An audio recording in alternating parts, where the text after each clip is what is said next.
Meron na naman hong panibagong issue. Itong si former spokesperson Harry Roque.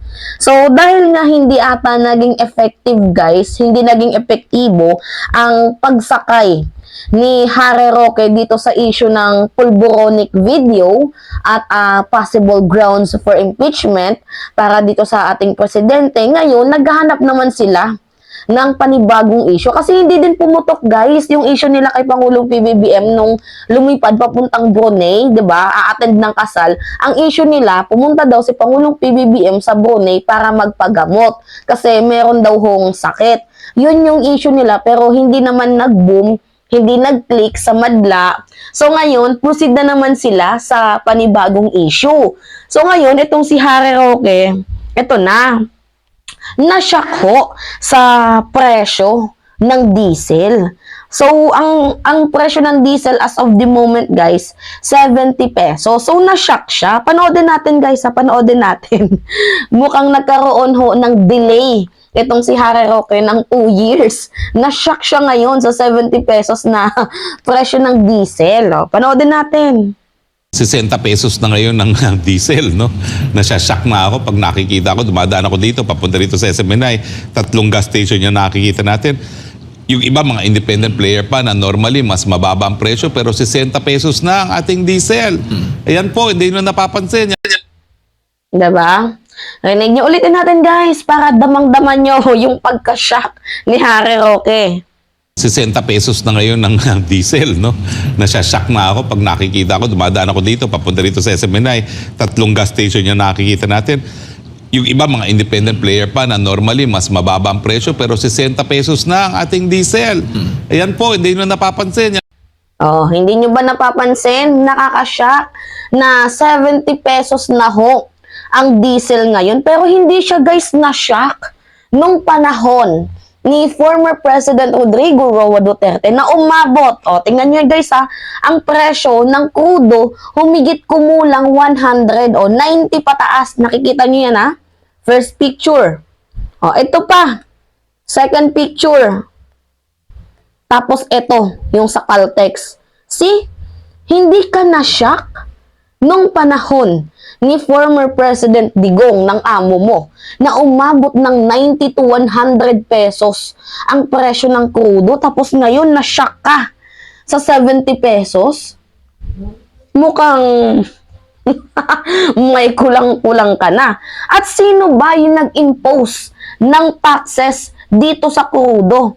Mabasahin natin yan Palas.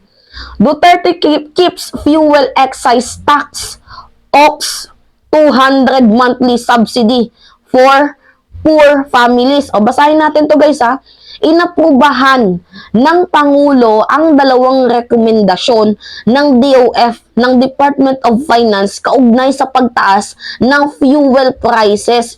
Una, ang pag-retain ng fuel taxes. At pangalawa, ang pagbibigay target subsidies, said Acting Palace Spokesperson and Communication Secretary Martin Andanar.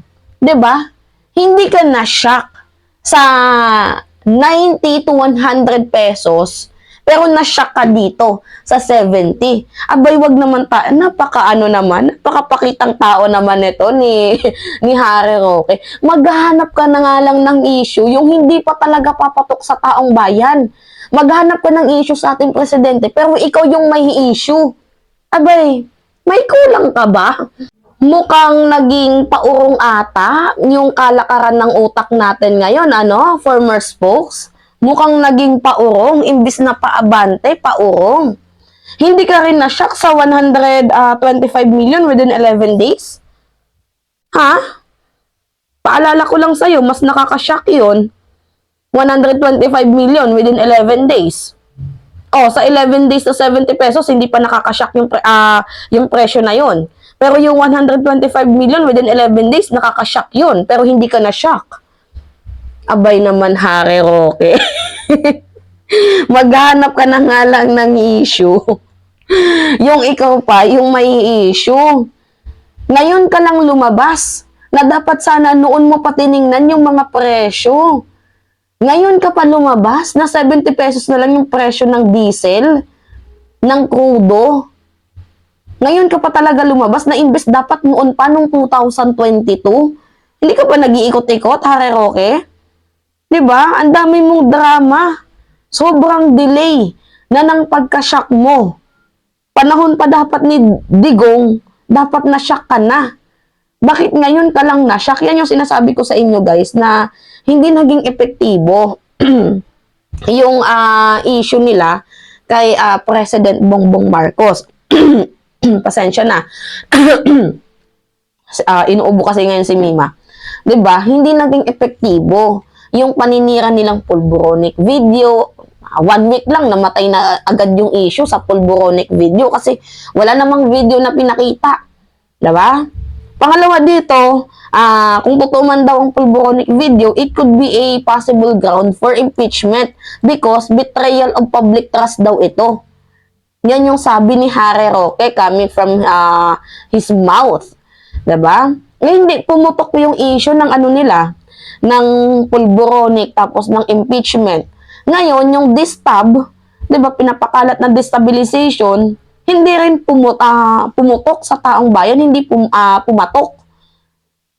Kaya wala silang ibang mahanap na issue. Tapos recently guys, yung pag-alis ni President Bongbong Marcos papuntang Brunei sa kasal, ginawan pa nila ng issue dahil hindi daw nagpaalam sa taong bayan. Dahil daw, ang literal na pakay doon, hindi naman yung kasal, kundi ang pagpapagamot. Eh ngayon, uwi na ng presidente. See? Paano nagpagamot ang tao?